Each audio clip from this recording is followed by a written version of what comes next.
Sebuah momen sederhana di kota Solo, namun dampaknya terasa hingga ke kawasan paling panas di dunia, Timur Tengah. Seorang duta besar dari Iran datang langsung, bukan ke istana negara, melainkan ke kediaman pribadi Joko Widodo. Tak lama setelah itu, dua kapal tanker Indonesia mendapat izin untuk melintas keluar dari kawasan sensitif di Selat Hormuz. Kebetulan, atau bagian dari strategi diplomasi yang jauh lebih dalam, pertemuan antara Dubes Eren dan Jokowi di Solo menjadi sorotan. Secara formal, Indonesia tetap mengandalkan jalur resmi melalui Kementerian Luar Negeri dan KBRI di Teheran.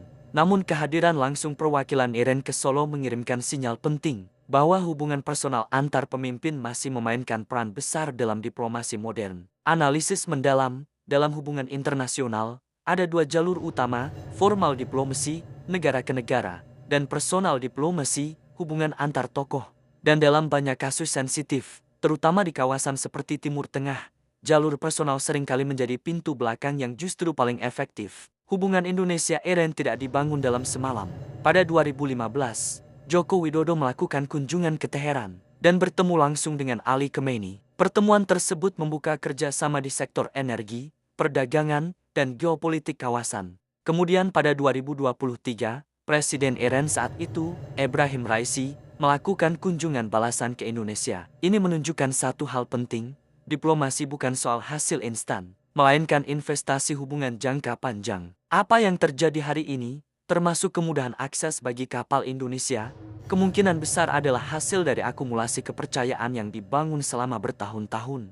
Menariknya, pertemuan ini tidak terjadi di Jakarta, melainkan di Solo, ruang yang lebih personal dan informal. Disinilah seringkali diplomasi menjadi lebih cair, tidak terikat protokol kaku, lebih terbuka untuk diskusi sensitif, lebih mudah membangun kepercayaan. Banyak negara menggunakan pendekatan ini, yang dikenal sebagai informal diplomasi atau back channel diplomasi. Dalam situasi konflik tinggi seperti Timur Tengah, pendekatan ini seringkali lebih efektif dibandingkan jalur resmi yang penuh tekanan politik. Kawasan Timur Tengah saat ini berada dalam ketegangan tinggi, terutama terkait dinamika Iran, Amerika Serikat, dan Israel. Indonesia, sebagai negara non-blok dengan posisi relatif netral, memiliki keunggulan unik. Tidak dianggap ancaman, dapat diterima oleh berbagai pihak, memiliki legitimasi moral sebagai negara berkembang besar. Ini adalah bentuk soft power diplomasi. Indonesia tidak menggunakan tekanan militer, melainkan kepercayaan, hubungan, dan posisi netral sebagai alat pengaruh.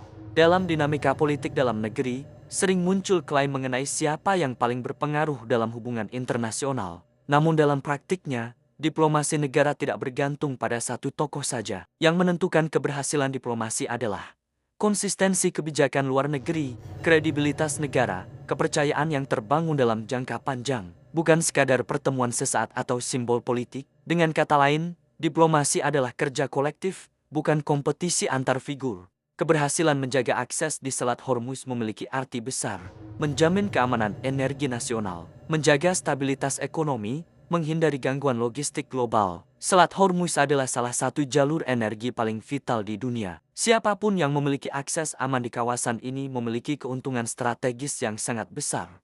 Dan dalam konteks ini, Indonesia menunjukkan bahwa diplomasi bisa menjadi alat pertahanan yang sama kuatnya dengan militer. Dari Solo, sebuah pesan penting dikirim ke dunia, bahwa kekuatan tidak selalu harus ditunjukkan secara terbuka. Kadang, justru yang paling menentukan adalah yang bekerja dalam diam. Indonesia mungkin bukan kekuatan militer besar, namun dalam diplomasi, Indonesia mulai menunjukkan perannya sebagai penyeimbang. Pertanyaannya sekarang, di tengah konflik global yang semakin kompleks, apakah Indonesia akan tetap konsisten menjaga posisi netralnya, atau mulai memainkan peran yang lebih besar? Tulis pendapatmu di kolom komentar. Dan seperti biasa, tetap kritis, tetap cerdas.